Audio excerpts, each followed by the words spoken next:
Hi guys, आज हम लोग देखेंगे कि एक व्यू के अंदर में दूसरा व्यू कैसे आप इंक्लूड कर सकते हैं। सब व्यू कैसे आप इंक्लूड कर सकते हैं वो हम लोग देखने वाले हैं। उसके लिए हमें मिलता है इंक्लूड डायरेक्टिव। अभी इंक्लूड डायरेक्टिव क्या है, लारावेल ब्लेड टेम्पलेट इंजन में वो देखिए। Blade's include directive allows you to include a Blade view from within another view. यानी कि एक व्यू में दूसरा व्यू आप इंक्लूड कर सकते हैं इस डायरेक्टिव का यूज़ करके, यानी कि इंक्लूड डायरेक्टिव का यूज़ करके। All variables that are available to the parent view will be made available to the included view.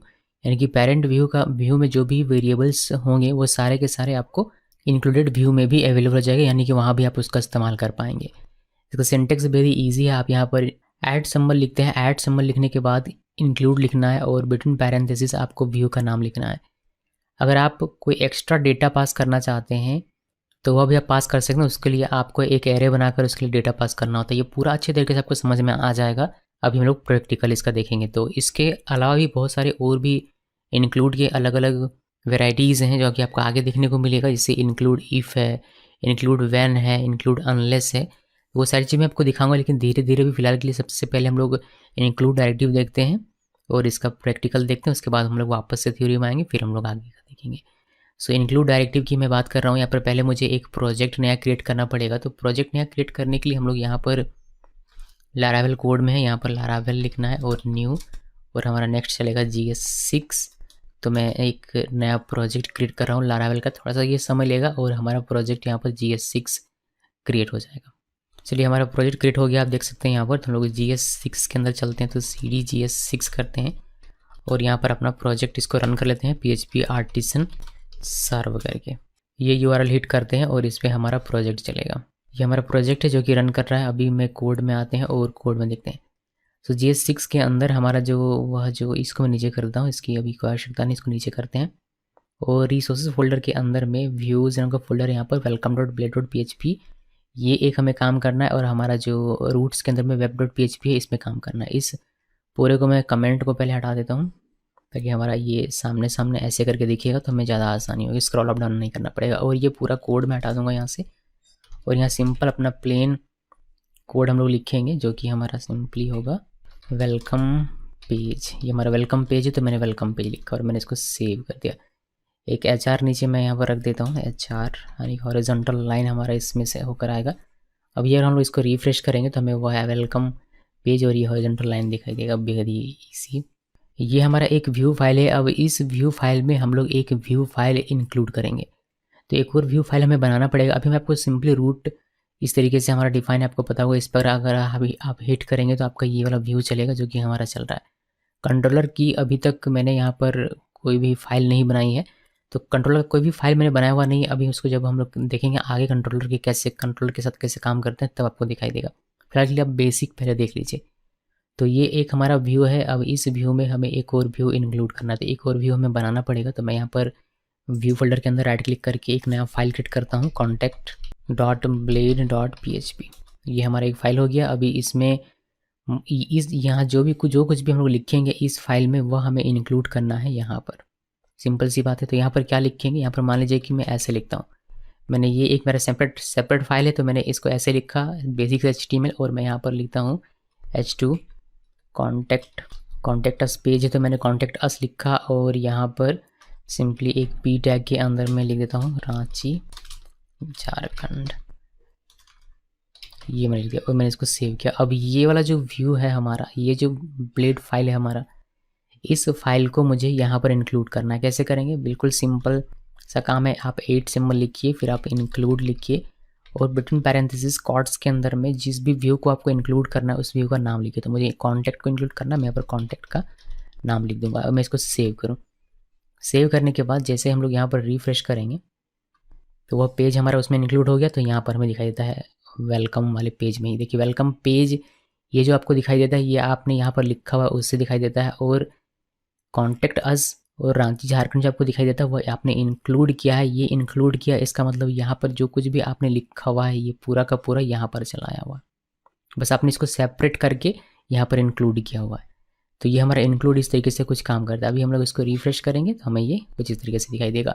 अब इसमें देखने वाली बात ये है, एक कि अगर मैं इसका सोर्स कोड आपको दिखाऊं, मैं यहाँ पर व्यू पेज सोर्स में जाता हूँ, या इसको थोड़ा सा जूम करते हैं और आप इसको देखेंगे तो आपको पता चलेगा कि यहाँ से हमारा HTML ओपनिंग है, हेड है, फिर मेटा यहाँ पर टाइटल है, हेड है, और बॉडी और वेलकम पेज और ये HR। यहाँ पर हमारा जो अपना welcome.blade.php है उसका कोड यहाँ पर आपको आपने इंक्लूड किया, वो यहाँ से शुरू हो रहा है। तो यहाँ पर फिर से हमारा एक HTML का कोड आ गया, आप देख सकते हैं, जो कि मेस कर देगा हमारे पूरे HTML के कोड को। अगर HTML हमारा स्ट्रिक्ट होता तो हमें एरर दे देता कि आपने दो बार इस तरीके से ये सारी चीज़ें इंक्लूड की हुई। तो ये सही तरीका नहीं है इंक्लूड करने का किसी व्यू को किसी दूसरे व्यू में। देखिए, एक बार आपका ये सारी चीज़ें आ चुकी हैं, अब आप जो भी व्यू इंक्लूड करते हैं उसमें सिर्फ वह कोड लिखिए जो आपको यहाँ पर चाहिए। मतलब मुझे ये बॉडी यहाँ से यहाँ तक का इंक्लूड नहीं करना है, मतलब लिखना नहीं है, और ये भी मुझे नहीं लिखना, बस मुझे इतना सा कोड अपने कॉन्टैक्ट में लिखना है। और मैं जब इसको इसमें इंक्लूड करूँगा तो यहाँ पर एक्स्ट्रा अलग से फिर ओपनिंग HTML क्लोजिंग HTML आने के बजाय सिर्फ और सिर्फ ये 2 लाइन जो भी आपने लिखा हुआ है ये यहाँ पर आएगा, और हमारा कोड बेहतर तरीके से अब दिखाई देगा। अभी मैं इसको रिफ़्रेश करता हूँ, यहाँ पर मैंने इसको रिफ़्रेश किया, अभी भी हमारा कोड वैसे का वैसे ही दिखाई देगा, बट इसका जब आप सोर्स कोड देखेंगे तो ये आपको और क्लीन दिखाई देगा। देखिए, अब हमारा ये सही फॉर्मेट में है। यहाँ closing body, opening body tag, फिर ये इसका अपना कोड, फिर ये 2 लाइन कॉन्टेक्ट ब्लेड फाइल से, फिर क्लोजिंग बॉडी और क्लोजिंग HTML। तो ये हमारा सही तरीका है, और आपको इसी तरीके से करना है। ऐसा नहीं कि ये हमारा एक सेपरेट फाइल है तो यहाँ भी मैंने बेसिक्स HTML का कोड लिख दिया, नहीं, ये बेसिक आइडिया है ही नहीं इंक्लूड व्यू का। इंक्लूड व्यू का सिंपल सा आइडिया ये है कि ये पूरा पेज अगर आपका कोड बहुत लेंदी हो रहा है और आपका एक सेपरेट हो सकता है कोड, तो आप उसको सेपरेट कर लीजिए। कहने का मतलब ये हुआ कि अगर मैं इस कोड को यहाँ पर लिख देता हूँ बजाय इसको यहाँ लिखने के, तो एज्यूम कीजिए कि ये बहुत बड़ा सा फाइल है और ये मेरा कॉन्टेक्ट स्पेसिफिक कोड है। तो मैं चाहूँगा कि ये अगर कॉन्टेक्ट स्पेसिफिक कोड है मेरा, मैं इसको इस फाइल को इस कोड को अगर सेपरेट कर लूँ किसी फाइल में यहाँ पर, तो मेरे लिए ज़्यादा बेहतर होगा कि कॉन्टेक्ट से रिलेटेड अगर कोई मुझे गड़बड़ दिखती है तो मैं इस फाइल में आकर उसको एडिट कर सकता हूँ। तो सिर्फ इतना ही मकसद है इंक्लूड का कि कोड आपका मैशी दिख रहा है, आपको बहुत सारा कोड एक ही फाइल में नज़र आ रहा है, तो आप उसको सेपरेट कर सकते हैं इस तरीके से। फिर आपको इंक्लूड कर देना है उसको यहाँ पर, तो वो एक ही माना जाएगा कि यहाँ पर आपका ये कोड आप यहाँ पर लिखें या फिर डायरेक्टली यहाँ पर लिखें, दोनों सेम माना जाएगा। बस आपने इसको सेपरेट कर दिया हुआ है, और आपको इंक्लूड लिखना है, और यहाँ पर अलग से opening HTML closing HTML title head उस तरीके से कुछ भी लिखने की आपको आवश्यकता नहीं है। तो ये बेसिक है इंक्लूड का जो आपको ध्यान में रखना है, और आपको गलतियाँ नहीं करनी है। अब अगर कुछ डेटा पास करना है तो कैसे करेंगे?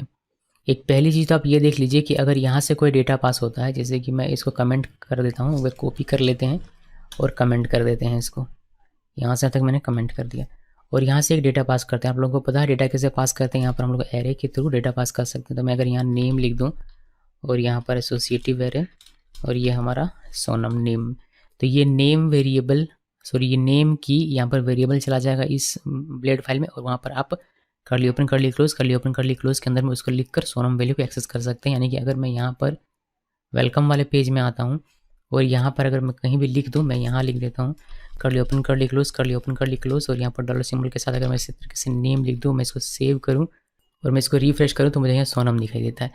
तो यहाँ पर इंक्लूड किया गया है कि जो भी पेरेंट में आपका वेरिएबल अवेलेबल है वह इस इंक्लूडेड फाइल में भी अवेलेबल होगा, यानी कि आप यहाँ भी इसका इस्तेमाल कर सकते हैं। कहने का मतलब क्या हुआ कि यहाँ पर देखेंगे आप तो वेलकम वाले ब्लेड में हमने ये डेटा दिया हुआ है, और वेलकम वाले ब्लेड में ये फाइल हमने इंक्लूड किया हुआ, ये ब्लेड फाइल हमने इंक्लूड किया हुआ। तो ये जो वेरिएबल है ये यहाँ तो होगा ही वेलकम पेज में, साथ में ये वेरिएबल जो आपने इंक्लूड किया है यहाँ भी इस कॉन्टेक्ट वाले ब्लेड फाइल में भी अवेलेबल है। यानी कि आप इस नेम वेरिएबल का इस्तेमाल कॉन्टेक्ट यहाँ पर भी कर सकते हैं। तो मैं अगर यहाँ पर इस तरीके से इसको लिख दूँ, एक H3 बनाते हैं, यहाँ पर लिख देता हूँ नेम, और ये मैंने लिख दिया, सेव किया, तो ये यहाँ अवेलेबल है। अब इसके यहाँ जो इंक्लूड किया गया इसमें भी अवेलेबल होगा, तो यहाँ पर आप इसको आसानी से लिख सकते हैं, और ये आपको यहाँ पर रिफ्रेश करने पर देखिए नेम सोनम यहाँ भी अवेलेबल है, आपको यहाँ पर भी दिखाई देगा। तो ये सारी चीज़ें हैं जो आपको ध्यान में रखनी है। अभी इसके अलावा क्या है, और एक इसके अलावा आप चाहें तो इसमें स्पेसिफिकली कुछ डेटा पास कर सकते हैं यहाँ से जैसे कि यहाँ पर अगर मैं कुछ इस तरीके से एरे में लिखूँ, यहाँ मैं लिख देता हूँ पिन कोड, और ये मेरा पिन कोड हो गया। तो ये वाला जो डेटा है ये डेटा मुझे मिल जाएगा इस कॉन्टेक्ट में, यहाँ पर वेलकम पेज में मुझे नहीं मिलेगा, ये मुझे सिर्फ मिलेगा पिन कोड जो हमारा डेटा ये मुझे मिलेगा कॉन्टैक्ट वाले में। तो यहाँ पर अगर मैं इसको सेव कर दूँ और यहाँ पर आता हूँ, यहाँ पर और पी के अंदर में इस तरीके से डॉलर सिंबल के साथ लिखिए पिन कोड और इसको सेव कर दीजिए। सेव करने के बाद जैसे आप इसको रिफ्रेश करेंगे देखिए आपको पिन कोड यहाँ पर दिखाई देगा। तो इस तरीके से भी आप डेटा अपने इस जो भी आपने इंक्लूड किया उसमें आप डेटा भेज सकते हैं यहाँ से। यहाँ में सब यहाँ पर आपको पिन कोड नहीं मिलेगा। अगर मैं यहाँ पर कहीं इस तरीके से लिखता हूँ कि डॉलर सिंबल पिन कोड और इसको सेव करूँ, ओके हमने इन कोड लिख दिया, पिन कोड कर देता हूँ मैं इसको, पिन कोड किया। अब इसको मैंने सेव किया। सेव करने के बाद यहाँ पर अगर मैं रिफ्रेश करता हूँ तो ये मुझे कहेगा कि पिन कोड इसमें डिफाइंड नहीं है, इसलिए ये एरर है। तो यहाँ पर आप इसका इस्तेमाल नहीं कर सकते। जो पेरेंट के पास आता है वो इसके पास भी आएगा, लेकिन इसके पास जो आप भेज रहे हैं वो इसके पास नहीं आएगा, ध्यान रखिए। और जब मैं इसके उसके बोलता हूँ तो आपको ये वाला ध्यान में रखना है कर्सर। तो ये बेसिक सा था जो हमने विदाउट कंट्रोलर देखा, और जो मैं डिफ़ॉल्ट मिला था वेलकम पेज उसी पर मैंने देखा। अभी मैं आपको कंट्रोलर के साथ थोड़ा दिखाता हूँ कि इंक्लूड कैसे काम करता है और किस तरीके से आप इसका इस्तेमाल करेंगे। फिर आगे के जो भी एग्जाम्पल होंगे वो कंट्रोलर के साथ ही मैं आपको दिखाऊंगा। तो ये कॉन्टैक्ट हमारे किसी काम का नहीं है, इसको मैं क्लोज़ कर देता हूँ। ये भी हमारे किसी काम का नहीं, हम लोग नया फाइल बना लेंगे। हमें बनाना है एक कंट्रोलर पहले, तो यहाँ पर आइए और इसको स्टॉप कीजिए सर्वर को और कंट्रोलर बनाते हैं। कंट्रोलर बनाने के लिए PHP आर्टिसन मेक आर्टिसल लिख दिया मैंने, PHP आर्टिसन मेक कंट्रोलर, और यहाँ पर हम लोग कंट्रोलर का नाम रखेंगे product controller. Product controller enter press किया और हमारा कंट्रोलर क्रिएट हो गया। कंट्रोलर क्रिएट होकर कहाँ पर पहले रन कर लेते हैं सर्वर को, तो PHP आर्टिसन सर्वर, ओके ये क्या रहा, स्पेल एरर होगा, आर्टिसन सर्व, ओके सर्वर हमारा स्टार्ट हो गया। अभी हम लोग इसमें कंट्रोलर देखते हैं। कंट्रोलर हमारा क्रिएट हुआ ऐप में HTTP में कंट्रोलर्स फोल्डर के अंदर प्रोडक्ट कंट्रोलर, ये वाला हमारा कंट्रोलर है। अभी इस कंट्रोलर से हम लोग इस कंट्रोलर को रन करने के लिए हम लोग यहाँ पर एक बनाएंगे व्यू, मतलब रूट बनाएंगे, और ये कंट्रोलर एक व्यू को रन करेगा, कॉल करेगा। तो पहले इस कंट्रोलर के लिए हमें रूट बनाना पड़ेगा। तो रूट में आते हैं और इस कंट्रोलर को रन करने के लिए एक रूट बनाते हैं। रूट लिख के पहले इंपोर्ट कर लेते हैं, कंट्रोल को हमें इंपोर्ट करना पड़ेगा। तो यहाँ पर यूज़ देन ऐप के अंदर में HTTP के अंदर में हमारा कंट्रोलर्स, और कंट्रोलर्स के अंदर में हमारा है प्रोडक्ट कंट्रोलर, ये प्रोडक्ट कंट्रोलर। तो ये हमने इंक्लूड कर दिया। अभी हम लोग अपना बना सकते हैं, यहाँ पर सेमीकोलन देना है। अभी हम लोग अपना बना सकते हैं रूट। तो रूट लिखना है कॉलन गेट, और यहाँ पर प्रोडक्ट लिख देता हूँ मैं, ये हमारा URI बनेगा। उसके बाद स्क्वायर ब्रैकेट के अंदर में प्रोडक्ट कंट्रोलर और कॉलन क्लास, और ये कॉल करेगा शो मेथड को, जो कि हम अभी तक हमने बनाया नहीं है, हम लोग इसको क्रिएट करेंगे। इसको मैंने सेव दिया, यानी कि प्रोडक्ट में जब कोई हिट करेगा URI पर तो प्रोडक्ट कंट्रोलर का शो मेथड कॉल होगा। अब शो मेथड हमें यहाँ पर बनाना है। यहाँ पर आइए फंक्शन शो, और ये रिटर्न करेगा रिटर्न, मान लीजिए अभी फ़िलहाल के लिए स्ट्रिंग रिटर्न करा देते हैं हेलो। इसको सेव कर दिया। अभी हमारा प्रोडक्ट पर कोई हिट करेगा तो प्रोडक्ट कंट्रोलर का व्यू शो मेथड चलेगा। शो मेथड चलेगा तो हेलो हमें स्ट्रिंग दिखाई देगा। हम लोग इसको इधर से एग्जामिन कर लेते हैं, फिर आगे बढ़ेंगे। सो यहाँ पर कि हमने यहाँ पर कुछ गड़बड़ किया है क्या, देख लेते हैं एक बार। ये राउटर नहीं, रूट सिर्फ लिखना होता है। सेव कीजिए इसको वापस से, और हम लोग इसको रिफ्रेश करते हैं। तो ये तो दिखेगा ही, ये तो हमें देखना, ये तो हमारा है ही। हमें प्रोडक्ट पर हिट करना है, प्रोडक्ट URI पर। तो प्रोडक्ट पर मैंने हिट किया, देखिए हेलो आपको स्ट्रिंग दिखा, पर स्ट्रिंग नहीं चाहिए हमें, यहाँ पर चाहिए क्या, एक व्यू। तो हमें वो व्यू बनाना पड़ेगा। तो व्यू वाले में आते हैं, यानी कि रिसोर्स फोल्डर के अंदर में व्यूज नाम का फोल्डर है, उस व्यूज नाम के फोल्डर के अंदर में हमें एक फाइल क्रिएट करना है। तो यहाँ पर राइट क्लिक करके न्यू फाइल, और यहाँ पर हम लोग एक व्यू फाइल क्रिएट करेंगे, यानी कि ब्लेड फाइल क्रिएट करेंगे, जिसको हम कहते हैं product.blade.php। नाम कुछ भी सकता है, मैंने product.blade.php रखा हुआ। इसको इसी को व्यू फाइल कहते हैं, इसी को ब्लेड फाइल कहते हैं, सब इसी को कहते हैं, जो भी कहते हैं। तो यहाँ पर सिंपल सा कोड मैं लिख देता हूँ इस तरीके से, और यहाँ पर अगर मैं लिख दूँ H1 के अंदर में कि ये हमारा प्रोडक्ट पेज है, और यही प्रोडक्ट मैं यहाँ टाइटल में लिख देता हूँ। इसको सेव करते हैं। अभी इसको मुझे यहाँ कॉल करवाना था, यहाँ पर मुझे ये स्ट्रिंग ना करके व्यू को कॉल करना पड़ेगा और यहाँ पर लिखना पड़ेगा प्रोडक्ट, जो भी हमारे ब्लेड फाइल का नाम है वो हमें लिखना पड़ेगा। तो हमने इसको सेव किया। सेव करने के बाद अभी हम लोग इसको रिफ्रेश करते हैं तो यहाँ पर हमें प्रोडक्ट पेज दिखाई देता है। एक HR इसमें भी लगा देता हूँ मैं, तो यहाँ ये नीचे और यहाँ पर HR, और इसको सेव कीजिए वापस से, फिर इसको रिफ्रेश कीजिए। देखिए हमें एक HR एक हॉरिजॉन्टल लाइन दिखाई देता है। तो इतना तो हो गया, हमने अभी बस सेटअप किया। अभी तक हमने इंक्लूड का एग्जामिन नहीं किया हुआ है। इंक्लूड क्या कहता है? इंक्लूड कहता है कि आप एक व्यू में दूसरा व्यू लगा सकते, दूसरा व्यू इसमें इंक्लूड कर सकते हैं। तो एक दूसरा व्यू हमें पहले बनाना पड़ेगा। एक दूसरा व्यू में बनाता हूँ। प्रोडक्ट था ये हमारा, मैं एक मोबाइल .blade.php ये वाला फाइल बनाता हूँ। इसमें हम लोग बेसिक सा कोड लिखेंगे, जैसे कि मैंने आपको बताया था पहले कि यहाँ पर हमें ये इस तरीके से इंक्लूड नहीं करना है। इस तरीके से इंक्लूड करने से हमारा मैसी हो जाएगा, यानी कि यहाँ पर भी ये रहेगा और यहाँ पर भी ये रहेगा। तो इस तरीके से नहीं किया जाता, तो हम लोग उसको दोबारा से नहीं देखते, बल्कि सिर्फ वह कोड लिखेंगे जो हमें यहाँ पर इंक्लूड करवाना है।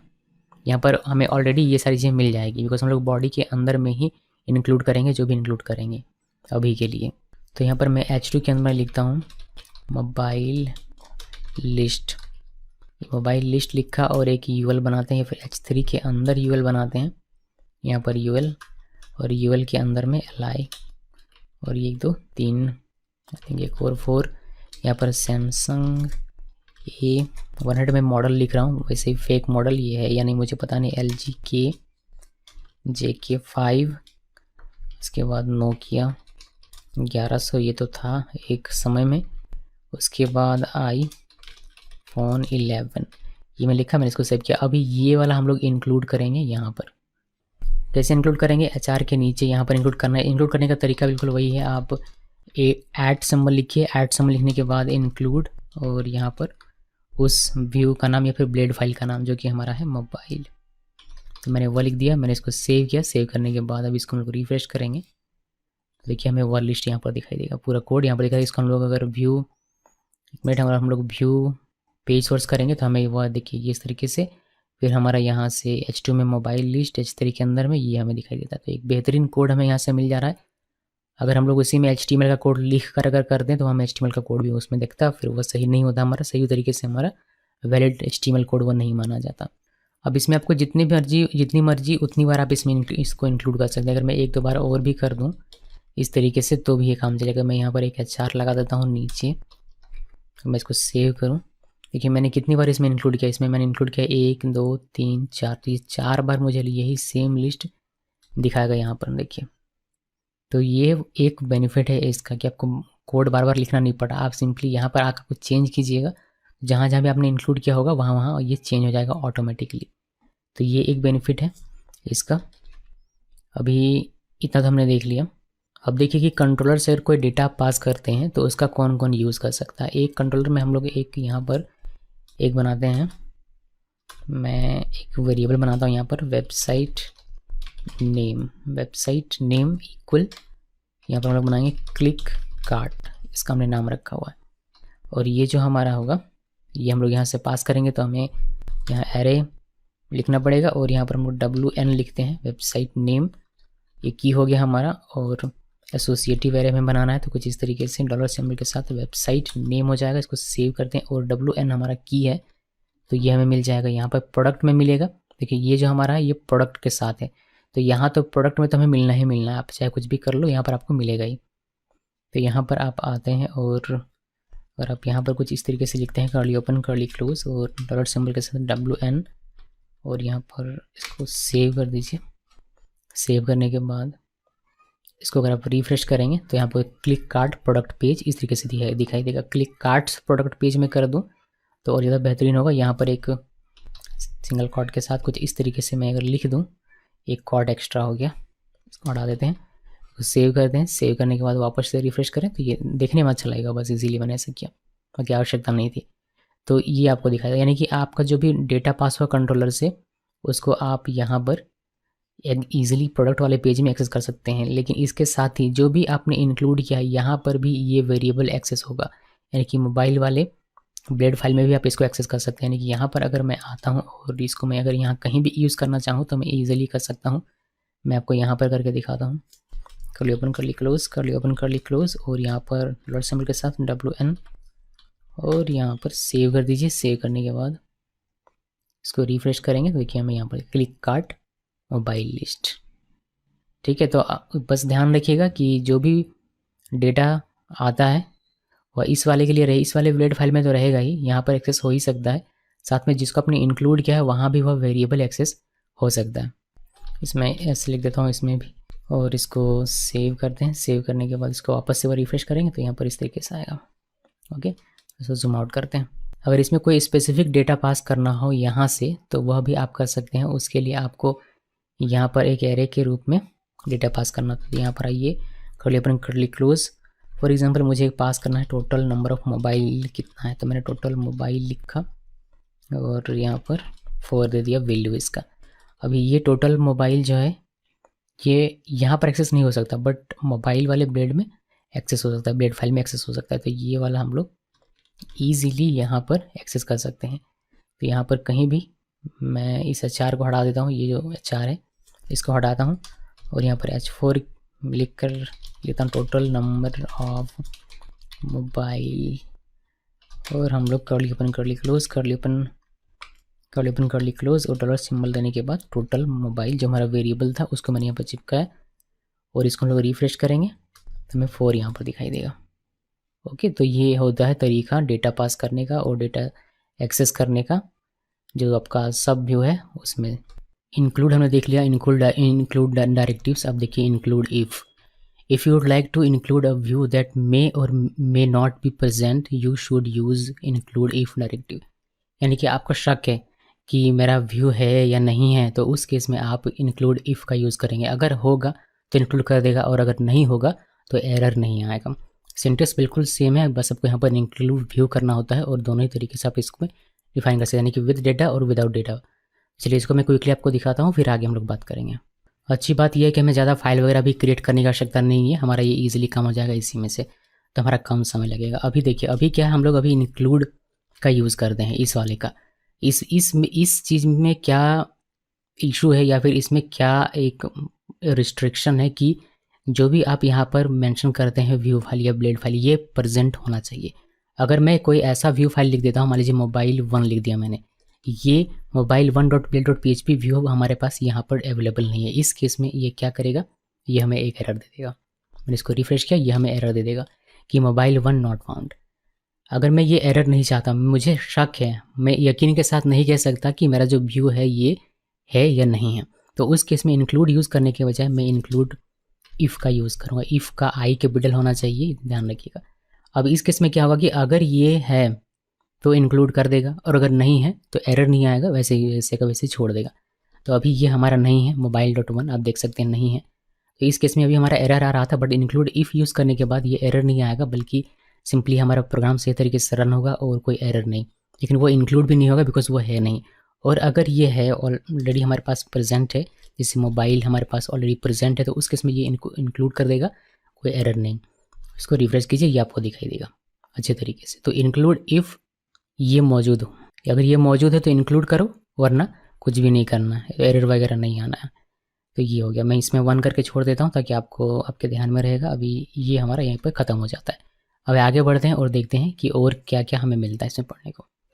इसके आगे अगर आप जाते हैं तो आपको यहाँ पर मिलता है इंक्लूड व्हेन और include unless directive. If you would like to include a view if a given boolean expression evaluates to true or false, you may use the include when और include unless डायरेक्टिव। तो अगर आप एक boolean expression के base पर अगर कोई view include करना चाहते हैं तो उस केस में आप इंक्लूड when या फिर इंक्लूड अनलेस डायरेक्टिव का यूज़ करेंगे। ये ट्रू और फॉल्स के बेस पर आपको इंक्लूड करके देगा आपका व्यू फाइल। सिंटेक्स वही है, बस यहाँ इंक्लूड when लिखना होता है, when का W कैपिटल होगा और इंक्लूड अनलेस का यू कैपिटल होगा। बस इतना ध्यान में रखिए। यहाँ पर एक एक्स्ट्रा पैरामीटर होता है बूलियन वैल्यू, जो कि ट्रू या फॉल्स हो सकता है, बाकी सारी चीज़ें सेम रहती हैं। तो चलिए मैं इसको आपको क्विकली दिखाता हूँ, इसमें थोड़ा सा हमें कोड ज़्यादा लिखने की आवश्यकता पड़ सकती है। इंक्लूड व्हेन और इंक्लूड अनलेस को टेस्ट करने के लिए मैं थोड़ा सा आपको रियल वर्ल्ड सिनेरियो की तरह का दिखाना चाहता हूँ, इसलिए मैं थोड़ा कोड ज़्यादा लिख रहा हूँ, वरना छोटे कोड से भी मैं आपको ये एग्जाम्पल दिखा सकता हूँ, बट बड़े वाले से देखते हैं। कंट्रोलर में आते हैं और कंट्रोलर में एक छोटा सा हम लोग सिनेरियो लेंगे। सिनेरियो हमारा ये है कि यूज़र अगर हमारा एडमिन है तो यूज़र टाइप हमारा ट्रू कहलाएगा। और अगर यूज़र हमारा एडमिन नहीं है तो यूज़र टाइप हमारा फॉल्स कहलाएगा और उसी के बेस पर हमारा इंक्लूड होगा व्यू फाइल। तो इसके लिए हम लोग क्या करेंगे, यहाँ पर आते हैं और यहाँ एक यूज़र इक्वल, ये मैंने एडमिन इसमें लिख दिया स्ट्रिंग, और यहाँ पर हम लोग कंडीशनल ऑपरेटर लिखेंगे। तो ये हमारा यूज़र टाइप वेरिएबल है और ये हम लोग यहाँ पर चेक करेंगे कि अगर हमारा यूज़र जो हमने ऊपर में वेरिएबल बनाया हुआ वह इक्वल है एडमिन के, तो इसको चेक करो। और अगर ये अगर कंडीशन हमारा ट्रू होगा तो ट्रू रिटर्न कर देना, वरना फॉल्स रिटर्न करना। तो टेरनरी ऑपरेटर हमने यहाँ पर यूज़ किया और ये हमने ले लिया। यानी कि ये कहता है कि अगर ये ट्रू होता है तो इसका फर्स्ट एक्सप्रेशन जो कि ट्रू है वह चला जाएगा यूज़र टाइप में, और अगर ये हमारा फॉल्स होगा तो इसका जो सेकंड एक्सप्रेशन जो कि फॉल्स है वह चला जाएगा यूज़र टाइप में। और यूज़र टाइप को हम लोग डेटा के रूप में यहाँ से भेज देंगे आगे, यानी कि प्रोडक्ट में जाएगा तो प्रोडक्ट से चाइल्ड में भी चला जाएगा। तो यहाँ पर लिखते हैं हम लोग यूज़र टाइप, यही की में रख देता हूँ सेम, और यहाँ पर हम लोग डॉलर सिंबल के साथ यूज़र टाइप लिख देंगे। इसको सेव कर दीजिए। अभी यूज़र टाइप की ये जो है ये की हमारा यहाँ पर आएगा और यहाँ पर हम लोग उसको एग्जामिन कर पाएंगे। सो यहाँ पर हमें क्या करना है, यहाँ हमें यूज़ करना है इंक्लूड व्हेन और इंक्लूड अनलेस।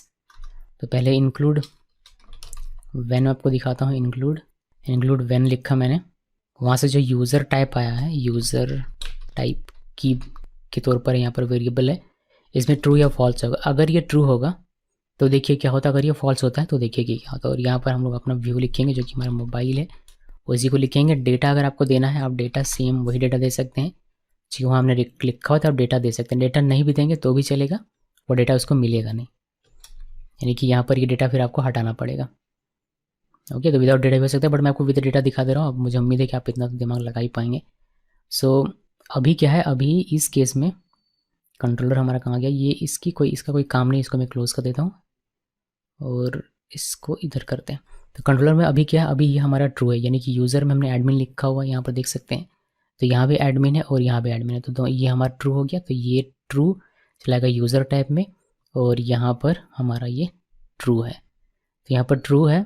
इस केस में देखिए कि जब इंक्लूड व्हेन आप यूज़ करते हैं और बूलियन वैल्यू यहाँ पर ट्रू होता है, तो उस केस में हमारा ये मोबाइल व्यू जो है वो इंक्लूड होता है या नहीं होता। मैंने इसको सेव किया, सेव करने के बाद इसको रिफ्रेश करेंगे तो ये हमारा इंक्लूड होता है, यानी कि इंक्लूड व्हेन में जब यहाँ पर ट्रू वैल्यू होगा तो ये हमारा इंक्लूड होगा। व्हेन ट्रू इंक्लूड दिस, अगर ये फॉल्स हो जाएगा तो उस केस में ये इंक्लूड नहीं होगा। यहाँ पर एडमिन की जगह अगर हम लोग गेस्ट लिख देते हैं, गेस्ट लिख दिया, तो यहाँ पर ये यूज़र में गेस्ट है, तो गेस्ट इक्वल एडमिन नहीं, ये फॉल्स हो जाएगा। तो ये सेकंड एक्सप्रेशन जो फॉल्स है वो यूज़र टाइप में जाएगा, यूज़र टाइप में फॉल्स है, यानी कि यहाँ पर भी फॉल्स चलाएगा। और इस केस में ये हमारा इंक्लूड नहीं करेगा हमारे व्यू को यहाँ पर, और आपको ये दिखाई नहीं देगा। तो ये बेसिक सा लॉजिक है। अब आप इसको एग्जामिन कर सकते थे यहीं पर ट्रू और फॉल्स लिखकर, यानी कि यहीं पर ट्रू और फॉल्स लिखकर। बट अभी जो हमने देखा एग्जाम्पल, उससे थोड़ा सा हमें एक रियल वर्ल्ड चीज़ मिलता है कि कंट्रोलर से हमारा वेरीफाई होगा ये एडमिन है या नहीं है, और उसके बेस पर ये व्यू चलेगा, मतलब व्यू दिखेगा या फिर नहीं दिखेगा। तो ये हमने एक रियल वर्ल्ड की तरह देखा। अब इसी की तरह हमारा अनलेस है, तो इसको मैं कमेंट कर देता हूँ। और अनलेस को देखिए, यहाँ से हमें ये अनलेस में क्या होता है, अगर ये हमारा फॉल्स है, देखिए अभी हमारा क्या है, ये हमारा फॉल्स है, ठीक है। तो जब ये आपका फॉल्स रहेगा तो उस केस में ये आपको यहाँ पर दिखाई देगा। अगर ये यहाँ पर ट्रू हो जाएगा तो ये आपको दिखाई नहीं देगा। अगर हम इसको ट्रू कर देते हैं, यहाँ पर एडमिन कर दें हम लोग, एडमिन है ये, इसमें ये ट्रू हो जाएगा और यहाँ पर ये ट्रू चलाएगा और ये आपको दिखाई नहीं देने लगेगा, क्योंकि अनलेस में ट्रू होने पर ये इंक्लूड नहीं करता है। एक और चीज़ इसमें है कि आप इसका उल्टा भी कर सकते हैं। अगर आप यहाँ एक्सक्लेमेशन मार्क लिख दें तो ये नॉट ट्रू नॉट फॉल्स उस तरीके से काम करेगा। तो ये इसका जस्ट अपोजिट काम करने लगेगा, यानी कि फॉल्स होने पर दिखाई देता था, अब फॉल्स होने पर नॉट फॉल्स यानी कि ट्रू, तो उस तरीके से ये काम करने लगेगा। इसको रिफ्रेश करें तो ये हमें अभी दिखाई देने लगेगा। बट ऐसे करने की आवश्यकता नहीं है, आपको जितना इसमें बताया जाता है, मतलब जितना इसमें लिखा गया है उतना ही आप ध्यान में हम लोग ध्यान में रखेंगे तो हमारे लिए काफ़ी हो जाएगा। बाकी अब चाहते हैं तो ज़रूर आप ध्यान में रखिएगा कि अगर एडमिन नहीं है तो उस केस में मुझे अगर लगाना हो तो नॉट ट्रू नॉट फॉल्स उस तरीके से भी आप इसमें अप्लाई कर सकते हैं। अब इससे आगे बढ़ते हैं और देखिए each you may combine loops and includes into one line with blades each directive, यानी कि लूप को और इंक्लूड को दोनों को कंबाइन कर सकते हैं आप ईच डायरेक्टिव का यूज़ करके। कुछ इस तरीके से व्यू नेम लिखिए, एरे और आइटम, तो ये लूप भी होगा और उसको इंक्लूड भी करेगा। इसके अलावा आप एक फोर्थ आइटम भी दे सकते हैं यहाँ पर कुछ इस तरीके से। इसमें क्या होगा कि अगर आप जिस एरे में लूप कर रहे हैं वह एरे में अगर खाली है, वह एरे में कोई भी एलिमेंट नहीं, तो उस केस में जो आपका एम्प्टी रहेगा वह व्यू चलेगा, यानी कि लास्ट में जो व्यू मेंशन करेंगे वह व्यू आपका चलेगा एम्प्टी होने पर। समझ में आ जाएगा, एग्जांपल देखिए तो ज़्यादा अच्छे से समझ में आएगा। ईच डायरेक्टिव को समझने के लिए पहले हम लोग इसको लॉन्ग वे में देखते हैं कि लॉन्ग तरीके से हमारे पास क्या ऑप्शन अवेलेबल है और उसको कैसे आप एक साथ जोड़कर शॉर्ट कर सकते हैं ईच डायरेक्टिव का यूज़ करके। तो एक एरे मुझे बनाना है, यहाँ पर मैं स्टूडेंट्स नाम का एक एरे क्रिएट कर रहा हूँ और यहाँ पर मैं नेम लिखूँगा स्टूडेंट्स का। तो मैंने सोनम लिखा और यहाँ पर एक और मैंने राहुल लिखा, एक और लिख देता हूँ जय, और एक और लास्ट वन सुमित। आप चाहें तो जितनी मर्जी उतनी आप यहाँ पर लिख सकते हैं। और ये जो एरे हमारा है इसको हम लोग पास कर देंगे यहाँ पर की वैल्यू के पेयर में। तो यहाँ पर भी मैं स्टूडेंट्स ही लिख देता हूँ इसका की, और ये डॉलर सिंबल के साथ हमारा कुछ इस तरीके से पास होगा। तो स्टूडेंट्स में आप लूप करके ये जितना भी यहाँ पर है वह सारा आप देख सकते हैं आप प्रोडक्ट में, या फिर कहीं जहाँ भी ये गया है वहाँ पर आप देख सकते हैं। आप प्रोडक्ट में भी देख सकते हैं, इसके चाइल्ड में अगर आपको करना तो वहाँ भी कर सकते हैं, बिकॉज ये डेटा प्रोडक्ट में आएगा और इसमें जो भी इंक्लूड होगा उसमें भी चला जाएगा, ये भी हम लोग जानते हैं। तो फिलहाल मैं प्रोडक्ट में आपको करके दिखाता हूँ। यहाँ पर हम लोग आते हैं और इसको थोड़ा सा नीचे करते हैं और फॉर ईच का मैं यूज़ करूँगा। फॉर ईच हमने ऑलरेडी पढ़ा हुआ है, तो फॉर ईच आपको समझने में दिक्कत नहीं होनी चाहिए। यहाँ पर स्टूडेंट्स जो हमारा एरे है जो आ रहा है वह हमने लिखा और यहाँ पर हम लोग सिंपली STU लिखेंगे और फिर इसके अंदर में हम लोग लिख देंगे कि हमारा एक H4 हो और यहाँ पर हम लोग जो हमारा STU में आ रहा है वह हमें डिस्प्ले होकर दिखाई दे STU। और मैंने इसको सेव किया और हमारा स्टूडेंट्स में पहला एलिमेंट जो होगा STU में आएगा वह STU में दिखाई देगा, यानी कि सोनम, फिर राहुल, फिर जय, फिर सुमित। इसको सेव कीजिए। सेव करने के बाद जैसे आप इसको रिफ्रेश करेंगे आपको यहाँ पर दिखाई देगा सोनम, राहुल, जय, सुमित। इसका कोड देखिए, कोड आप देखेंगे तो आपको समझ में आएगा। देखिए H4 है एक, फिर एक और H4 है, फिर एक और H4, इस तरीके से आपको देखने को मिलता है, लूप होता हुआ ये दिखाई देता है। अब इस चीज़ को आप सेपरेट कर सकते हैं। अगर मैं चाहूँ यहाँ पर सिर्फ एक लाइन कोड की बात नहीं, यहाँ पर बहुत सारा कोड होगा, मैं इसको सेपरेट करना चाहता हूँ तो मैं इसको सेपरेट कर सकता हूँ। मैं एक नया व्यू बनाता हूँ, यहाँ पर राइट क्लिक किया, न्यू फाइल, और students dot blade dot PHP, और ये वाला कोड जो है, ये जो कोड है सिंपली ये इसके अंदर का कोड, इसको मैंने कट किया और यहाँ मैंने पेस्ट कर दिया और इस फाइल को मैं यहाँ पर इंक्लूड कर दूँगा। कर सकता हूँ मैं ऐसा मेरे पास पावर है करने का। मैंने यहाँ पर नाम लिखना है स्टूडेंट्स और मैं इसको सेव कर देता हूँ, हमें सेम आउटपुट देखने को मिलेगा। हमने इंक्लूड किया यहाँ पर, यानी कि ये कोड हमारा यहाँ पर से इस फोर ईच लूप के अंदर में, तो उससे कोई फ़र्क नहीं पड़ता, हमारा जैसा आउटपुट है अभी वैसे ही हमारा आउटपुट रहेगा, एकदम सेम टू सेम, कोई इशू नहीं है। यहाँ पर हम लोग दो काम कर रहे हैं। पहला काम हम लोग कर रहे हैं कि हम लोग इंक्लूड कर रहे हैं और लूप कर रहे हैं। तो लारावेल क्या कहता है कि आप इस तरीके से अगर आपको आवश्यकता पड़ती है कि आपको लूप भी करना है और इंक्लूड भी करना है, तो उस केस में आप इस तरीके से मत लिखिए। मैं आपको एक ईच डायरेक्टिव देता हूँ जो कि आपके इस काम को और ईजी बनाएगा। तो इस काम को और ईजी बनाता है ईच डायरेक्टिव। देखिए कि कैसे। ईच डायरेक्टिव कहता है कि आप क्या करो, 8 सिंबल लिखो, ईच मैं लिखा, और यहाँ पर आप पहले लिखिए कि आपको कौन सा इंक्लूड करना है व्यू। तो मुझे स्टूडेंट्स व्यू इंक्लूड करना था, वह मैंने लिख दिया। अब कौन सा एरे आपको लूप करना है, मुझे स्टूडेंट्स एरे, ये वाला जो एरे है यहाँ जो आप देख रहे हैं ये एरे मुझे लूप करना है, तो मैंने ये लिख दिया। अब ये किस वेरिएबल के बेस पर होगा, तो मैंने यहाँ पर STU लिख दिया। यहाँ जो आप देख पा रहे हैं वही यहाँ पर लिखना है, बट कॉट के अंदर में लिखना है, डॉलर सिंबल नहीं लिखना है। बस आपको इतना ही लिखना है। ये जो अपने 3 लाइन का कोड लिखा हुआ था ये 1 लाइन में आपका काम करके देगा। ये इंक्लूड भी करेगा और इस एरे में से डेटा निकाल के भी आपको देगा। तो मैंने इसको सेव किया। सेव करने के बाद इसको रिफ्रेश करते हैं। देखिए हमारा सेम आउटपुट है। आप इसके व्यू सोर्स में देखेंगे तो आपको सेम आउटपुट देखने को मिलेगा। ओके, ये कभी इस तरीके से हॉरिजॉन्टली एक ही लाइन में सब कुछ दिखाई दे, ये वर्टिकली भी दिखाई, उससे कोई फ़र्क नहीं पड़ता। लेकिन हमारा डेटा हमें आ रहा है और H4 के अंदर में आ रहा है सेपरेटली, ये हमें देखना है। कोड कैसे भी लिखा हो उससे हमें फ़र्क नहीं पड़ता। तो ये एक ईच हमारे लिए ज़्यादा यूज़फुल होगा। जब भी आपको इस तरीके का काम करना हो तो आप इसको करने के बजाय आप इसका इस्तेमाल कीजिए। अब इसमें कहता है कि इसमें एक 4th आर्ग्यूमेंट भी आप पास कर सकते हैं। वो आपके काम तब आएगा जब आप जिस लिस्ट को लूप कर रहे हैं या फिर जिस एरे को आप लूप कर रहे हैं उस एरे में कोई भी एलिमेंट नहीं है, कोई भी आइटम नहीं है। सो लिस्ट नहीं एरे है ये। फॉर एग्जांपल अगर मैं यहाँ पर इसको कमेंट कर दूँ और ये जो हमारा है ये अभी खाली कर देते हैं, यहाँ पर ये हमारा खाली हो गया और मैंने इसको सेव किया, यहाँ पर हमने ये लिखा हुआ है, तभी ये खाली है, खाली में क्या एचटीओ करेगा। मैंने इसको सेव किया, सेव करने के बाद इसको रिफ्रेश करें, देखिए यहाँ पर कुछ भी दिख नहीं रहा। कुछ तो दिखाई देना चाहिए कि आपका एरे खाली है या फिर ऐसे नो स्टूडेंट, कुछ तो दिखना चाहिए, तो वो आप मेंशन कर सकते हैं। यहाँ पर आपको एक व्यू मेंशन करने का ऑप्शन मिलेगा, आप यहाँ पर नो स्टूडेंट नाम का एक व्यू बनाएंगे हम लोग, और वह हमारा रन होगा कब, जब हमारा ये लिस्ट खाली होगा। माफ़ कीजिएगा मुझे पढ़ना पड़ता है एक्चुअली, पाइथन में तो लिस्ट बात हर बार चलाता है मेरी ज़ुबान में, लिस्ट और डार्ट भी पढ़ाना पड़ता है, फ्लटर वगैरह। तो ये एरे है हमारा, ठीक है, याद रखिएगा एरे हमारा खाली है तो ये हमारा चलेगा। यहाँ पर एक हमें बनाना पड़ेगा ये, अब हम लोग इसको नो student dot blade dot php और यहाँ पर सिंपली हम लोग लिख देंगे नो स्टूडेंट, यहाँ पर h2 लिखते हैं और यहाँ पर लिख दीजिए h2 नो स्टूडेंट। मैंने इसको सेव किया। अब भी होगा ये कि जब ये खाली रहेगा एरे तो ये हमारा व्यू चलेगा। मैंने इसको सेव किया, सेव करने के बाद इसको रन कीजिए, देखिए नो स्टूडेंट आपको दिखाई दे रहा है। और अगर इस एरे में बंदा रहेगा तो उस केस में हमारा इंक्लूड होगा और हमें डेटा दिखाई देगा।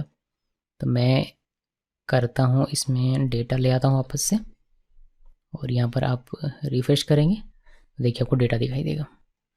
तो ये हमारा ईच, ये जो ईच है उसका सेकेंड वेरिएंट है। ओके, तो ये हमारा काम हो गया।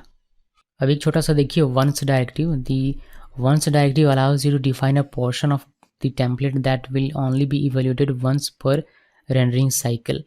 तो सिर्फ पर रेंडरिंग साइकिल में से एक बार ही ये इवेल्युएट होगा। अगर ऐसा कोई कोड है आपका तो उसको आप वंस के अंदर में लिखेंगे। वंस का ये ब्लॉक है कुछ इस तरीके से, वंस और एंड वंस के बीच में जो भी कोड लिखेंगे वह पर साइकिल, पर रेंडरिंग साइकिल में सिर्फ एक बार ही इवेल्युएट होगा। तो आप इसके अंदर वो कोड लिख सकते हैं। तो देखिए इसका एक छोटा सा एग्जांपल मैं आपको दिखा देता हूँ कि ये लिखना कैसे है। सबको यहाँ पर तो बेसिक बढ़िया से एग्जांपल मैं आपको दिखा नहीं पाऊँगा, बट वंस ये ऑटोमेटिक आता नहीं है, वंस और यहाँ पर एंड करना पड़ेगा, तो एंड वंस। और इसके अंदर में वह कोड लिखिए जो कि आपको सिर्फ एक बार इवेल्युएट करने की आवश्यकता पड़े अपने पूरे रेंडरिंग साइकिल में। तो हम लोग लिख देते हैं इट विल बी, ऐसा कोई कोड नहीं है मेरे पास, इस वजह से मैं वो दिखा नहीं रहा हूँ आपको। बट यहाँ पर आप जावा स्क्रिप्ट जो एक बार आपका रेंडरिंग होना चाहिए, पूरे रेंडरिंग साइकिल में एक बार इवेल्युएट होना चाहिए, वैसा कोड आप यहाँ पर लिख सकते हैं।